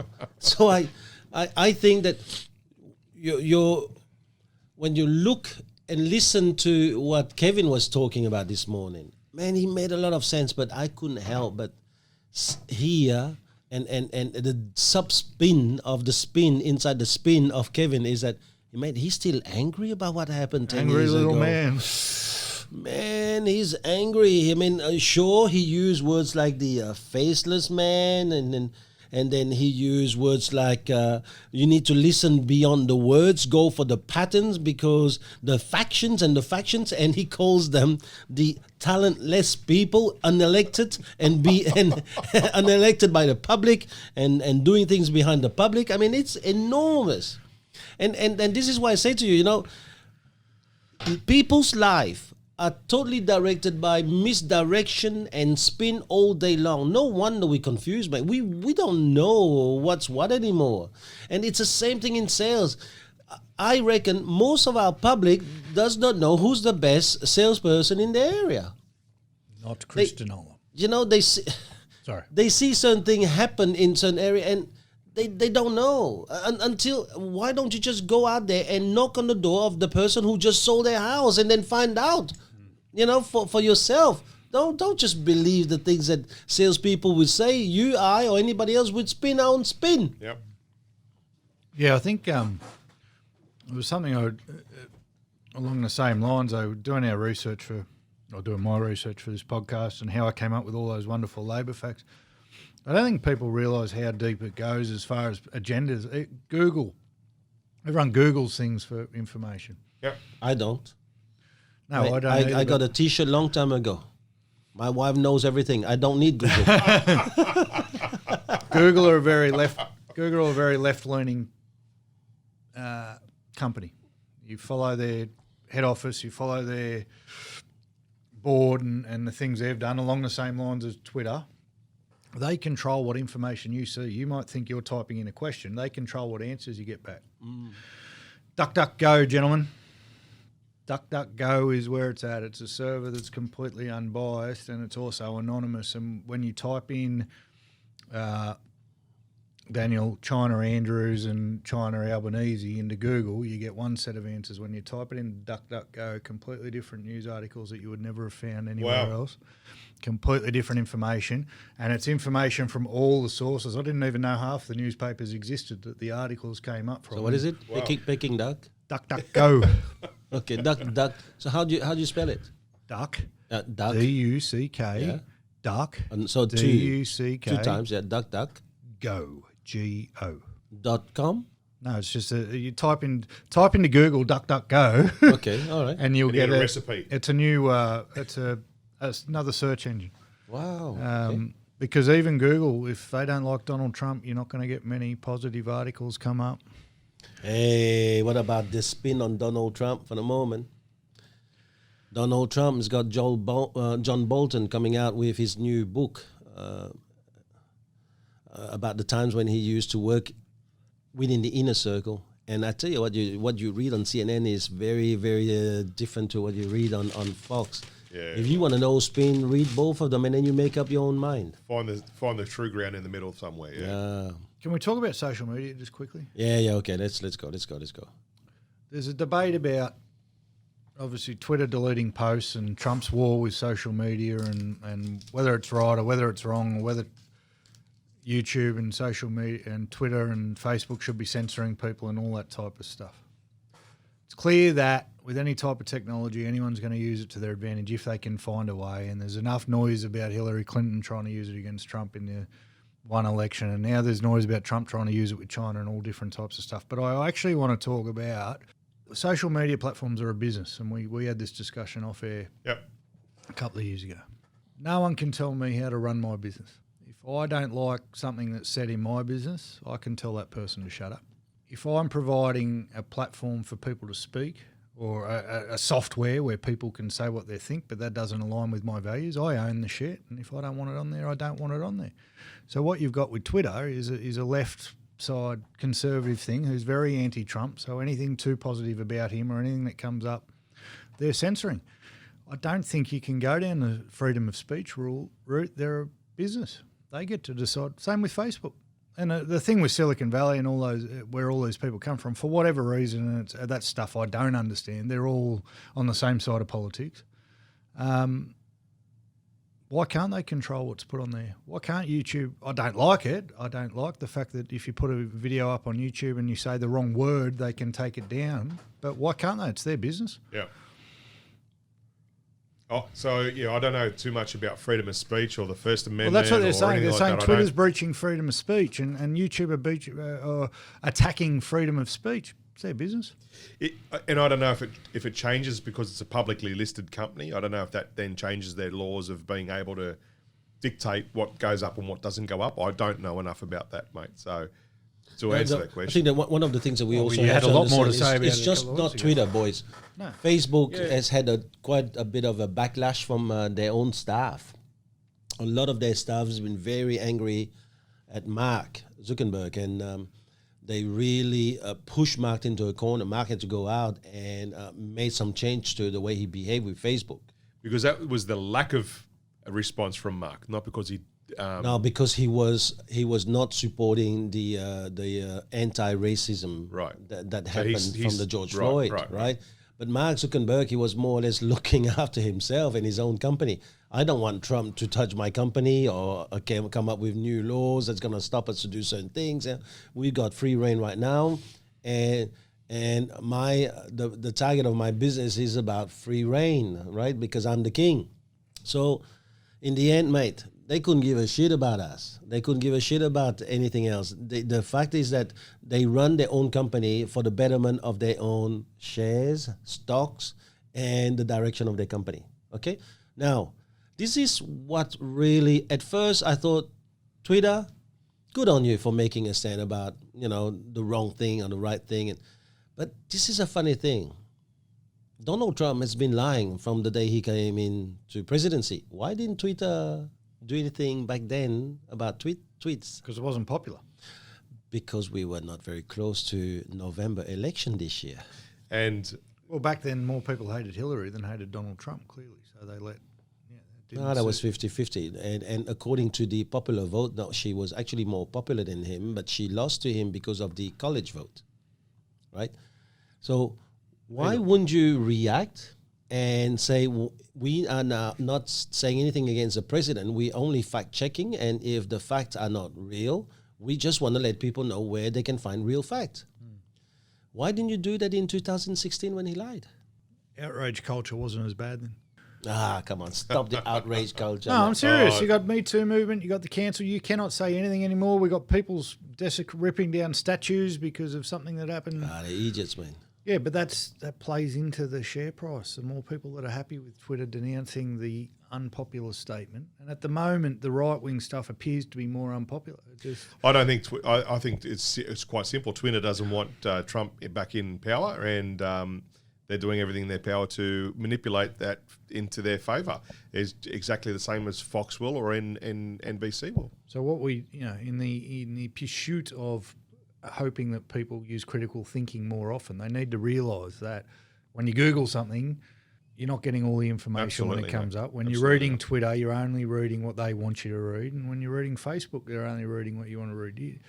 You type the wrong word into Facebook accidentally, and next minute that's all you're seeing. If you're a Trump supporter, you'll see a lot of Trump stuff. If you're a Trump hater, all you're going to see is Trump hate to feed into it. And American politics, fuck. We've got enough problems of our own. Kevin 07, Jesus Christ. No, but I listen, I don't mind if you say things and didn't turn out to be that way. But I think that there is something huge that is happening for the moment, is that people don't seem to trust politicians at all anymore. And when you look at that brand stacking, you're looking at what's happening with the American politics, that they have to get a real estate agent to be a president to try and fix things. And then now we find out that, he can't even build the wall unless it is around his White House. We got major problem within politics, right? And so I think that the world is getting pretty angry, and this is only a big change right now. I sometimes think that maybe we ought to do the bit that I was trying to share with my son a little while ago when I wanted to push him into politics. Go into politics and come up with a point and say to people, come up with 5 things that you vouch that you're going to do. If you're not going to do it, you will go to jail. And you want the opposition that's coming up against you to vouch for 5 things that if he's not going to make happen, he'll go to jail. And then the public at least can vote on 5 things that are essentials that we know is going to happen. Mate, I don't know, but all my voting years, I've voted for stuff that never happened. Yeah, I voted for...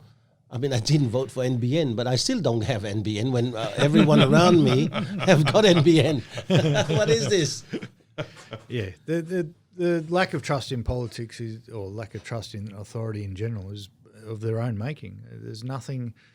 You've only got to watch. Someone will get up and say something, and then the other guy goes, "Oh, hang on, I found this thing that he wrote 10 years ago that says the exact opposite." He can't. Yeah. No one makes a stand that they actually believe in. The ones that do get polarised as loony. Jackie Lambie, from what I see, seems pretty genuine and spins the same story every single time. Pauline Hanson has never wavered from her rhetoric as such, but unfortunately they don't get a look in as the true leaders of the country. It's guys who say this year carbon emissions are popular, so we're going to make a bunch of bullshit about carbon emissions, and next minute it's gay marriage and like there is no one, go to jail. The way that Parliament works, if it's too close to call, a lot of stuff gets blocked in Parliament anyway, doesn't it? You can say, yes, I'm going to do these 5 things, and you can have every intention in the world of doing those 5 things, but if the votes don't go your way from what I understand of Parliament working, you can't. If you had 100% of your team on the board, then you could say, I'm going to do these 5 things, or you can put me in jail. But there just is no... I think people just tune out in general. Yeah, but that's Who why... listens anymore when they speak? That's why we ought to do this. And I was talking about this with Chris last week. You weren't around, so we couldn't share this information with you. But maybe we should talk about some of this issue on Facebook Live and maybe get some people to let us know about what they think and their opinion, and we can discuss it. Because I think the more we can stir people about critical thinking the way you say it, I reckon the better. I'm not here to win. I'm here to make sure that the day I leave this planet, I leave it in a better place for my children, my grandchildren, than the day I turned up. And right now it's not. Yeah. The thing that worries me about that, and I love it, I love an argument, but there is a distinct inability at the moment, it seems, to have, this is going to piss a lot of people off, but an adult conversation. And it goes back to what I was saying before, the inability to even admit for 1 second that there might be another side to the story makes that impossible. Because you can talk reason all you want. I found it during the COVID thing. Like, I got pretty vocal on Facebook during the COVID thing, and all I said was protect the people who are in danger, let the people who aren't in danger go to work so the economy doesn't crash. And the fucking firestorm that came my way, and you just couldn't. There was, from my end, 100% no name calling, just saying all I think is if people are at risk of dying, they should be protected, and the people who are at no risk of dying don't need to be locked in their house. Yeah. Couldn't have it. You could not have, and that's what stops a Facebook Live in an open forum where we're trying to cultivate critical thinking, because people are too... opinionated and won't. They have to be right. Yeah, it's right or wrong. There's no grey area with them. And unfortunately, the world is grey, my friends. The world is grey, my friends. And this is why I think that instead of making, I don't know, man, this is the second bottle. We're opening third bottle soon. But I think instead of making the voting compulsory, we ought to do it like in America. It's not compulsory. But then what we need to do is to put That's how Donald Trump got voted in, mate. link our bank account to the voting. So you vote for Labour, and they say they're going to go for a surplus. If at the end of their term it's not in surplus, we divided among all the people who voted for Labour's, and we now deducted an amount of money out of your account. I think there's an inherent problem in the system where only one of two parties can get elected in real terms. No one can run as an independent. No, there's plenty. Listen, I'm trying very hard with Pauline, and I think we're going to get there. Get China, while you're at it, Mr. Vietnamese Belgian, get China Daniel on your crew and no, but he called me faceless, so I just Just get the Chinese he meant government. hairless. He meant hairless. He meant hairless. How did you know? Oh, dear God. Thank God this is radio. It's really, I don't know. No one cares about my stuff, but it's really affecting me that people can't have an adult conversation. Yeah. It really is. I keep on saying that about you, you know. Why do you say it about others? Well, I can have an adult conversation. I know that for every one side of an argument, there has to be another. I know that there's a possibility that not every cop's a bad person, and I know that there's a possibility that not every cop's a good person. Why and there's a can't possibility that Daniel Andrew is a much nicer person than we know. They can't bring themselves to say it. They can't bring themselves to do it. It was either lock everything down or lock nothing down. There was no in between. And the problem, it was one of the topics we were going to talk about at some point, but the in-between is always too quiet. I think it's because they're sick of dealing with imbeciles on either side. The noise on the left and right is too noisy. The in-between, there's the happy medium, and I think the problem with that, and the reason it doesn't get discussed is... It's not happy medium, it's critical thinking. Yeah, but it's the ability to allow someone to have an opinion that may be right, different to yours, and may be right. No, just different. And unfortunately, and we've spoken about this before, but unfortunately, I'd love to sit there and call it. Let's have a Facebook Live and try and have a critical thinking conversation. Unfortunately, only my opinion's critical and yours is rubbish. That is exactly what it fucking turns into. And mate, 5 minutes of it yesterday watching on, and just the inability to make a statement without calling someone a name or degrading someone, or you must be a fucking idiot if you think this, fucking try it. What? Just have your point. And it's not, that stuff wasn't directed at me. This is just scrolling in my timeline. But that is where the world has gone bonkers. And I think we can fix all of that. I think that it's time now to make every post that you make totally you're responsible for it. It's time to put accountability behind posts. You make a post, you can be sued. Yeah. Why not? I'd love that. Yeah. Because then we'll see where the money goes. Because right now, posts are free. Your dreams are free. I mean, there's no you want Snow White to come back into your life. That's free. There's no talk shit get hit on social media, and that's the problem. And a lot of the things people are saying to each other under the guise of just trying to make a point, if you're on the street, you'd get your teeth knocked out. And they won't do it. And it's a huge... see, that's... It won't happen to me because I happen to be blue belt jiu-jitsu. As long as you get him to the ground. He was already on the ground. That's my point. That's all right, mate. It's easy. A bit of Muay Thai. Learn a bit of Muay Thai. Very easy to get someone to the ground. You go for their belly. You go for their belly, and at the same time you grab their trousers. Pull their trousers down as you pull down the ground. Correct or not? Yeah, you can do it. Easiest place. Yeah. You just got to avoid the knife, the gun. It doesn't matter about your weight. It doesn't matter about anything at all. You just lower yourself down, give everything into the belly area, and pull at the same time. They get knocked down. Their head just hit the pavement. Mate, it's finished. No need for triangle or armbar or whatever. Armbar is not going to work against someone who's addled on drugs because they don't feel the pain. They're just going to... But choking them, gone. Gone. Putting them to sleep. Wine. Wow. Okay. Cameron Vale. Oh, we're on. We got a Cameron Vale. That's not what I bought it. It's actually made by Grant Burge from the Barossa. Very nice drop. A Cab Sav 2018. From Cameron Vale. The name, beautiful. Let's see how this one goes. Cameron Vale? Are you going to rip into him? He gave you 2 lines. At least I tried to say the French words. Do some research. So what's your research? So where's Grant Burge? Who's Grand Burge? It was the top shelf left-hand side of the... That's not good enough, son. No, that's not good enough either. Bad luck. I'm sure you're not going to not drink it because of it. No, it's not. We're not going to drink it, but like we punished I was Cam out for of- not being here last week.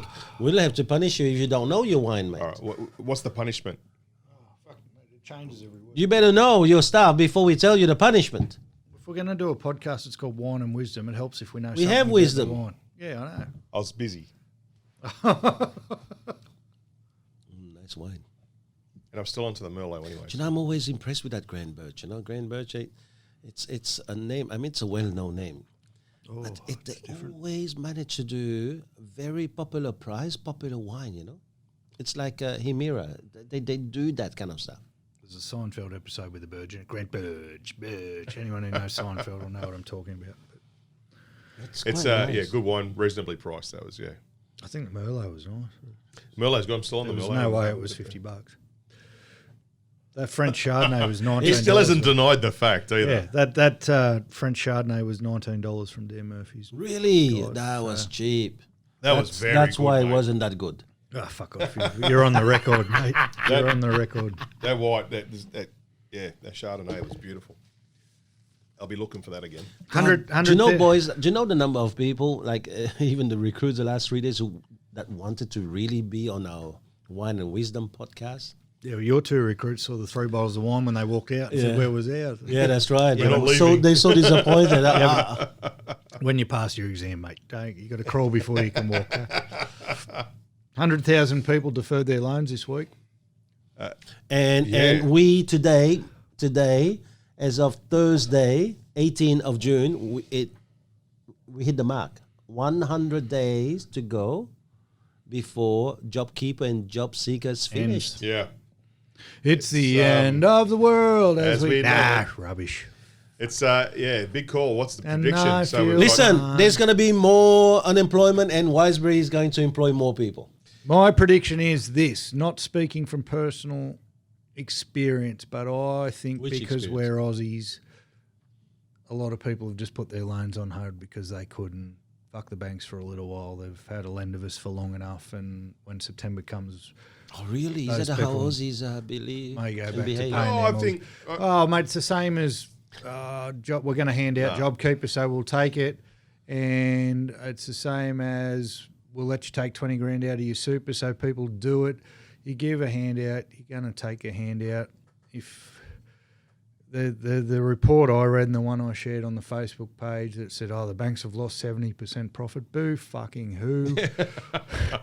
Because last time there was an interest rate drop, you took 3 fucking weeks to pass any of it Yeah, on, and then you absolutely. only passed half of it on. And absolutely, you're 100% right there. Cry me a river. Yeah. Cry me Look, a river.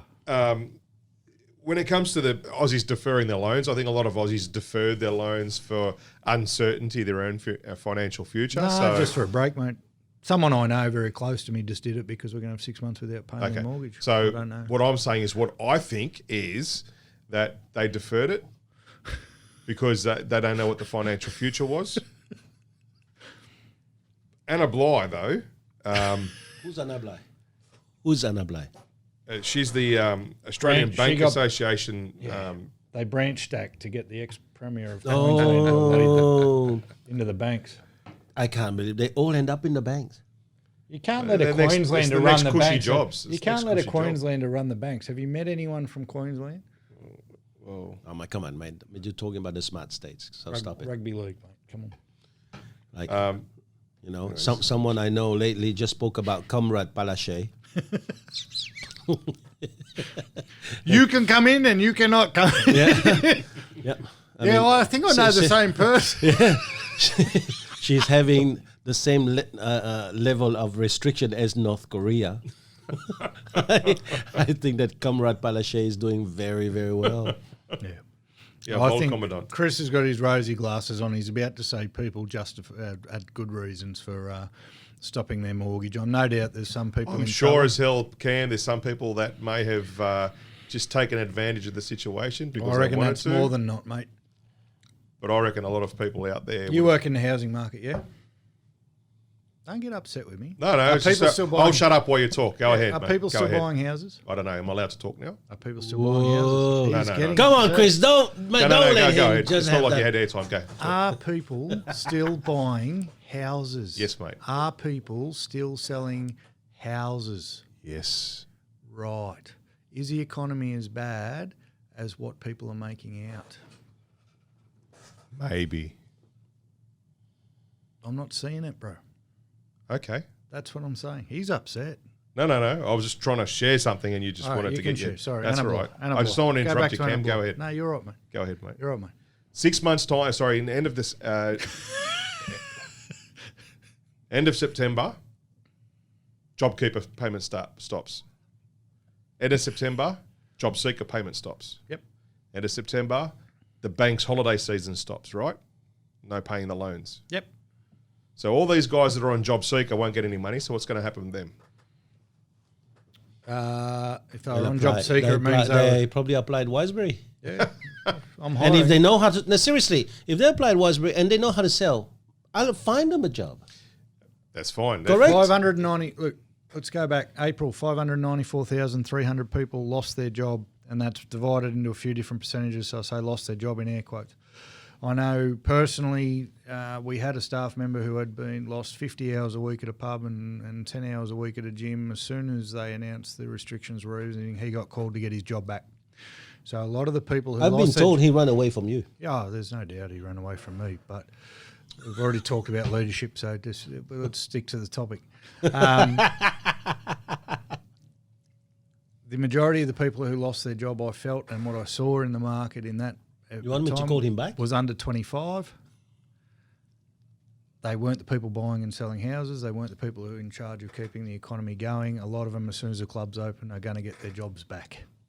Yes? No? No. No, Don't reckon? because if they don't have the patrons there to serve, they won't be They're all needing... out back, mate. Who's not going back to the pub? Carry On Tav was pumping on Friday afternoon. I wouldn't know. Yeah, I that's a wasn't allowed beginning, back there. man. That's a beginning. Because these people are still getting their JobKeeper and JobSeeker payments, so they've got money to spend at the moment, right? Listen, this is why there's so many, even with all of these George Floyd and everything that's happened afterwards, mate. People after COVID, that's why I said last week, what's happening right now, there's a cocktail. It's a cocktail. It's not just about police violence. There's racism, and then there's a cocktail about post-COVID. People have been in isolation. Same thing. Right now, people have gone out, but you'll see, mate, people are going to have to wake up. And I can't believe, I mean, a lot Do of you things think that the economy is going to drop by 10%? I don't know where it's 10. I don't know where it's 10. I think that the economy is going to drop. Absolutely, because right now there's a lot of people hurting and we are not even open. There's all of these idiots running around the streets and they are going out there for apparently refugee rights bullshit. I mean, go back to your country, okay? And then you can scream from there if you're not happy. But then you have a look. Those guys then will contract the coronavirus, which we are no longer speaking right now.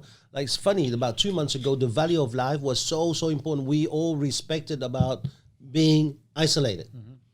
Nowadays, man, who gives a shit, man? We go out there because we're an activist or we would like to become an activist, and then we all going to bring the virus home to the elderly. And then what? It's going to go back up, and then what are we doing? When's our Have a next look at election? Beijing right now, boys. Come on, don't change it. Have a look at Beijing right now. It's gone back up. Yeah. Yep. And apparently now they just blaming on a few Swedish people. They also said there was only 27 new cases in a day. cut the shit. I know, but there's a billion Mo- people in the country, so that was bullshit. Have you ever learned in maths there is a term, it's called logarithm. You ever? Logarithms, yeah. Algorithm or logarithm? No, logarithm. Logarithms. And logarithm is actually a way of writing a very big figure into a small one.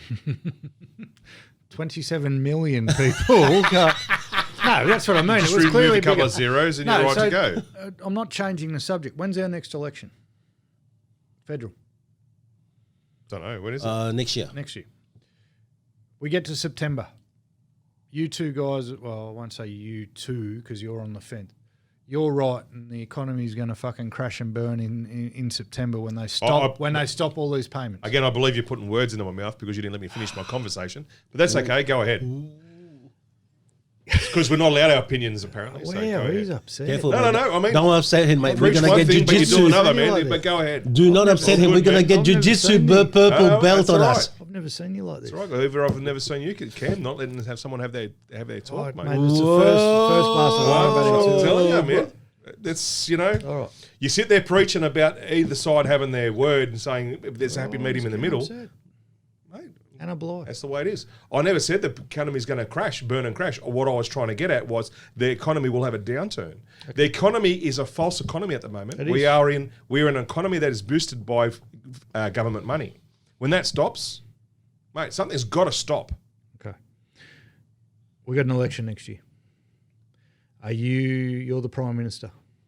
I'll put you in the Prime Minister's shoes because you like making everyone happy. Go for it. Yeah. Can we hug and make up before this? No, go for it. No, you pissed me off. No. Go for it. Right. You fucking talk. You do like the sound of your own voice, but go ahead. Anyway, go on. I haven't had a glass of wine in 2 weeks. Oh, mate. fuck, that's It's got probably me. why it It's is got then. me. There you It's go. got me, Go on. brother. So you're the Prime Minister, Chris. Prime Minister Nola. Yeah. We've branch stacked. We've got every Wiseberry to vote illegal. Oh, that was the Labor, not me, so it's all good. Let's move ahead. You got an election coming up next year, Chris. You've got a huge percentage of the population relying on these payments that you've given out during a pandemic. And if you stop those payments, in your opinion, the economy is going to suffer greatly, but you got an election in a few months. You're going to stop those payments, bro. Yep. No, you're not. Because it was actually a preset, determined date. I will pay you for 6 months. They will stop those payments. Guess what happens on the 20th of August? If he loses, he loses. But The figures have changed, and we got our modelling wrong. And to stop the payments now would completely decimate our economy, and we can't do it. So, guys, I'm going to extend it till Christmas because we want kids. I've even got his line.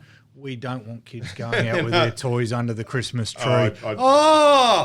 I don't. That is exactly what's going to come I out don't of his believe they're mouth. going to extend it. I will put $100 right now. He mentions Christmas toys, and we can't. No. Have kids going with But that right thing. now, I think that I love our Prime Minister. I think he has worked very, very hard after he came back from Hawaii.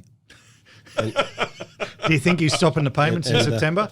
And I would have to say that he's made one mistake though, because we in real estate, so I'm cool with the grants for the rebuilding and renovation and all that stuff, but that's not the right thing. We spoke about it last week when he was not around because he found something more important to do, Cameron. But we spoke about we need to get the energy to be cheaper. We need to get really our primary industry to come back. And I think the two things we're going to have to do is any company that our Australian company is doing shit outside Australia, whack their tax up for their products to come into the country.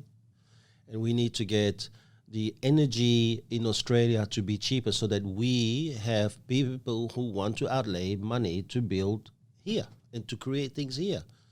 Because we can go out there with slogans like buy Australians, but if buy Australian is going to cost 20% more than any overseas material, that's not going to last, because in the end, one of the demons that we have is to save money. And if we can save $10 every shopping, that's $500, $520 after 52 weeks, we will do it.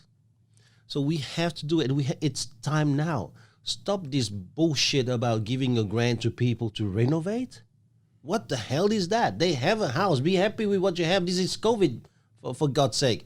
Get our freaking first primary industry going so that we can start building our own mask here. Yeah. We can build our own things here. We can. Do you know that we don't even have an Australian car anymore? As of a couple of years ago, Holden stopped in Adelaide, yep. What about restarting all of this? And then from this, we start depending on our own self. No? Yeah, I agree. But Prime Minister Le Hoang of the No, One Nation I'm not Party, a Prime Minister. I am a... No, I'm asking. I put him on the spot and he didn't answer. I am a primary assistant to Pauline Hanson. You need to remember. Assistant to the Prime Minister. She's coming back to Vietnam with me very soon. We're visiting. Assistant to the Prime Minister. Yeah. Will you be telling Pauline in September if the economy is going to crash to stop the payments or somehow miraculously extend the payments so you can be re-elected in 2021? I will tell Pauline, do not give people any payments. Any payments you give people right now is going to be spent. I've spoken to retirees who are going to take their 750 to buy new shit, new toys. It's not going to just do anything. It's just going to get JB Hi-Fi to go up. Mr. Advisor, it's political suicide. You pull this shit a couple of months out from an election, there's no way we're getting re-elected. I don't give a shit. But they do give a shit. It's about... Look, I think the long-term repercussions... This is why I will never be in politics, because what we say, which is for the betterment of, not for us necessarily, but for our kids. Why do we want to dump shit on our kids' back? And I think that if there are people like us on these kind of podcasts talking about this stuff, raising the awareness that, you know, stop talking crap about better today, because there is one of the law of thermodynamics is that nothing ever gets lost, nothing ever gets created. Everything is a transformation from one energy to the next. Whatever we give ourselves today, we burden our future generation. If we are no giver fuckers, then fine, let's do it. I happen not to be part of that population, so I will talk very differently. And therefore, I have no problem with sacrificing or making sure I tighten up a little bit of what I have right now to make sure that the kids are not burdened with that. I mean, that goes with my philosophy of I need to leave this planet in a better shape than when I arrived. Yeah. So I'm very sorry, big man. I would say to Pauline, we never won shit anyway. You don't have to be sorry to me. I hope you're right. I think the common Pauline, let's go for broke. No. Let's go for broke. When you have no more chips on the table, a very small amount of chips on the table, you have to put it all in. And the only way we go all in is we have to go and try to defend for the unborn generations. Looking at what the government's doing moving forward with this, these guys too have lost it for some reason. It's not read in my notes, mate. Looking at what the government's doing, they're moving forward with the grants for the home builders and the home renovations and so forth. Yeah, take the bottle. They can't afford to do that with the infrastructure they got promised to create new jobs, as well as keep the JobKeeper and JobSeeker payments going. Do you know anyone who's got 150 grand's worth of renos lined up at the moment? I'm looking at doing it. I think it was a gesture, like the take up on that. I don't know. You know, I work in a different market to you guys, but to spend $150,000 on a lot of the houses I'm listing and selling and all that sort of stuff, you've far stretched. I think it was just a point scorer. I don't know. Listen, I agree with you. It was just giving a freebie for a freebie. Do you know that when they talk about some of this shit, freebie for freebies, when you don't qualify, it's not a freebie. I just found out. You know? So right now, there's a huge sentiment that we are being taken advantage by quite a lot of foreigners, countries around us that's taking advantage.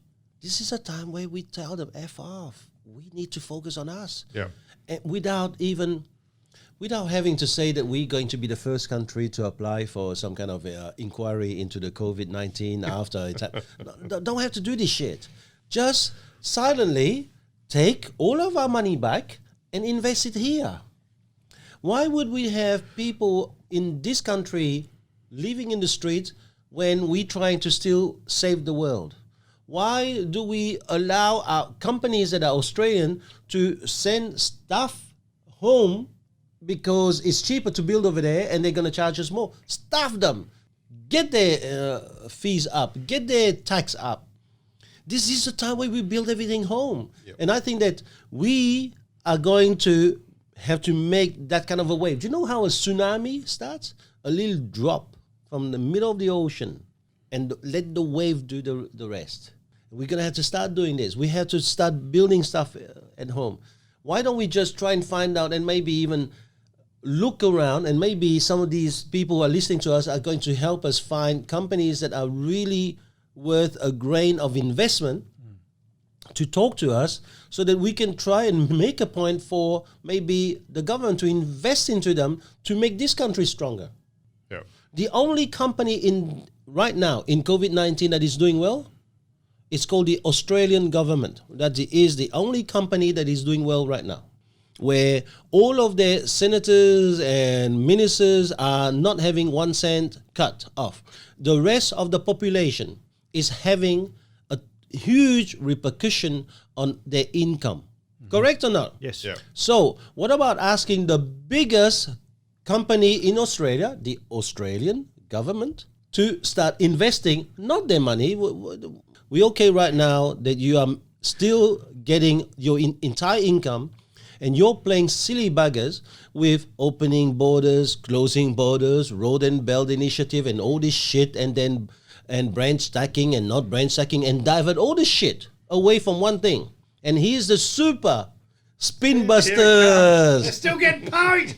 That's exactly Still right. getting paid. Fuck you. Your income has not suffered one iota, and still you have not improved this country.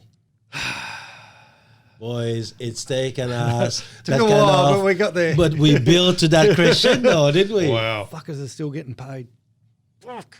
You should put them in front of a US police officer. 3 of them. And give them a tasers. That's not charged, by the way, so that we don't want to hurt the police. Oh wow. How you going, Chris? I'm good, man. Upset him, but I don't know. I've never All seen good, mate. Hey, boys, thanks very much for today. I think it was a great spin right at the end. People had to follow us right until the end for that thriller. That was a great one. They're still getting paid. Well done. Well done. Good job, Thanks, boys. guys. Talk soon. See ya. See you. Bye.